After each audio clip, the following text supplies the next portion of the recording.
Let's think for a few minutes about what infants are like. Let's do a sort of compare and contrast exercise. Did you know that a newborn giraffe will be able to stand within about 30 minutes after its birth? An elephant? The same. And within an hour or so, they will both be able to walk with their herds. Chimpanzee babies can grip onto their mama's fur and stay on while she is walking within days of their birth. These are what we call precocial infants. Precocial because they are born at a fairly advanced state. There is a distinctly opposite strategy where the newborn babies are born much less developed, like puppies and kittens. Their eyes are still closed, and they are unable to stand, needless to say, walk. We call these infants altricial.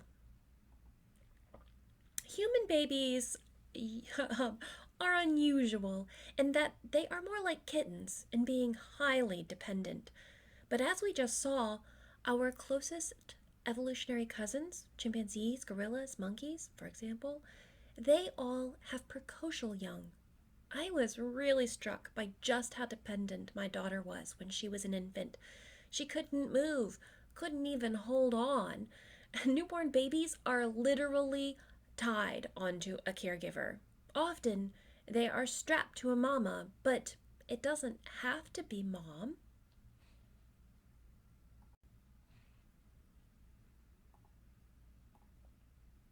They can be tied to any grown up who is willing to care for them. And we do this for quite a long period of time. Human babies are what we call altricial, but this condition evolved from a precocial infant strategy. Keep in mind what other primates are like. Human infants demonstrate what we call secondary altriciality. Now, think about this for just a moment. This means that someone has to dedicate a huge amount of their time, energy, and attention away from caring for themselves, away from caring for other children, away from food procurement or other forms of production, in order to keep one of these secondarily altricial babies alive for its first 9 to 12 months of life. This has a huge impact on human social structure. The caring for altricial infants. So much of the structure of a culture is oriented around the caring for babies. When did that first evolve? When did we start doing this? When did we go from having precocial babies to having helpless babies? When was the helpless baby transition? From what we can discern from the fossil record, we think this happened about 2 million years ago with the species Homo erectus. Let me show you some of the data for how this was figured out and why we think it might have happened. Before we get to fossils, though, let's look at how infants grow, and we'll check out macaque monkeys first. Here, you are looking at a graph that has body weight plotted on the x-axis and brain weight on the y-axis. This gives you a sense of how brain weight is increasing quite rapidly as body weight increases as an infant grows. There is a point in time when brain weight stops growing quite so fast and the body weight is increasing much more rapidly. This inflection in the growth relationship happens at birth. This shows us that brain growth in macaque monkeys mostly happens before birth. And now, let's look at humans. Here's a graph showing body weight and brain weight growth in humans. There is a similar inflection point when the brain growth slows down like macaques, but in humans, this happens around the time the baby is 1 year old. Human babies are born when they're still at this time of rapid brain growth. You can see the two yellow arrows here. The higher up one is brain growth at 1 year old, and lower down, that's birth. Human babies are born when they're still in this time of rapid brain growth. Human infants are born with only a third of the brain of an adult, which explains why they are so very helpless as infants.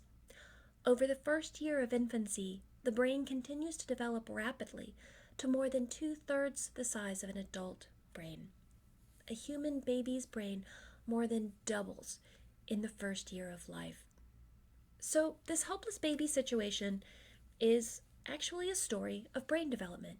Human babies are just born much earlier in terms of their brain development compared to our primate cousins. But why? What triggers birth to happen when it does? Why don't they just stay in the womb a little longer why don't they stay in the womb a little longer until they could be more self-sufficient? Well, there are two evolutionary hypotheses. One is the obstetrical dilemma, and two, the metabolic threshold. Let's explore the obstetrical dilemma first, as this idea has been around the longest. Human birth is quite a thing.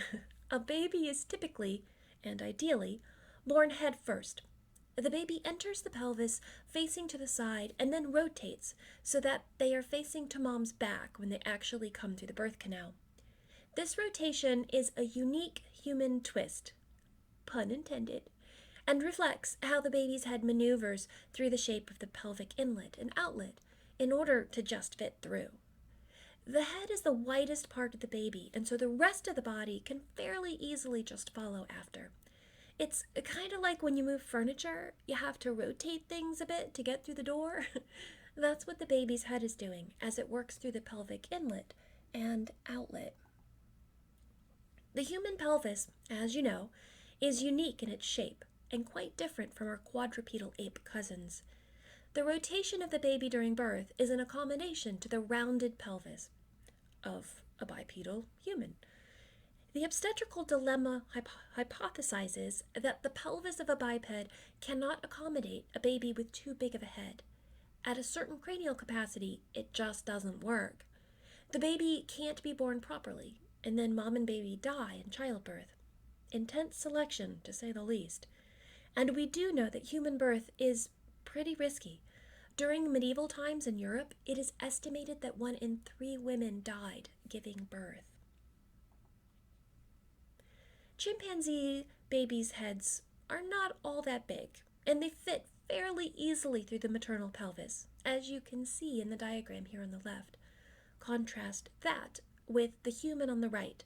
For the human, you have the round, bowl-shaped pelvis of a biped, and you have a larger-brained baby.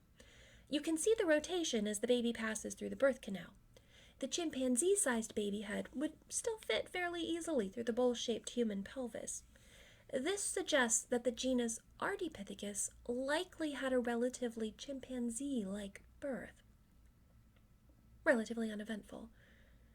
Think back to what we know about human evolution. There was a large increase in brain size over the last 2 million years. In order to fit those increasingly larger-brained babies through the birth canal, the pelvis could just become wider and wider as one solution. However, we are also serious bipeds who walk long distances quite efficiently, and you lose that efficiency the wider the pelvis. And thus, the obstetrical dilemma hypothesizes that these two are contradicting selective pressures, giving birth to bigger brain babies and being an efficient biped. The solution is to essentially give birth to babies whose brains are underdeveloped. The idea is that we've evolved to give birth to neurologically immature infants so that the infant head can fit through the pelvis of an efficient biped. There is this amazing skeleton of a Homo erectus from about 1.5 million years ago, discovered in what is now northern Kenya. The skeleton, shown here, gives us a really good sense of height, body shape, and, as you can see, insight to what the pelvis looked like, because the pelvis is preserved. You already know that Homo erectus had the same overall body shape as modern humans, but that the brain size was a bit smaller, but that the brain size of a species within genus Homo was considerably larger than the brain size of, say, Australopithecus or Ardipithecus. Using the size of the cranium and the size of the pelvis of this Homo erectus skeleton, researchers could estimate, they could make estimates of what a Homo erectus infant's head size would have been at birth, using either a chimpanzee or a human growth trajectory. And the results show that the only way the Homo erectus infant's head would fit through a Homo erectus-shaped pelvis is if Homo erectus had the human growth pattern, to be born with an underdeveloped brain, and then continue the fast brain growth after birth for an extended period of time. Secondary altriciality was necessary for infants to fit, and so the helpless baby transition had taken place by the time we get to Homo erectus, 1.5 to 2 million years ago. The obstetrical dilemma is such a neat and tidy evolutionary hypothesis, and it has had a lot of staying power, but it is worth mentioning that difficult birth is not unique to humans. Primates generally have a large head-to-body size ratio relative to other mammals, which means that the passage of the head through the pelvis is a tight squeeze.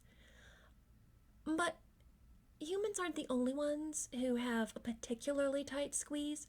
It turns out that squirrel monkeys that live in South America, they also have a pretty tight fit of the infant's head through the maternal birth canal. They have concomitantly a high mortality rate associated with giving birth, and female squirrel monkeys will help each other during birth, much like what we see in humans.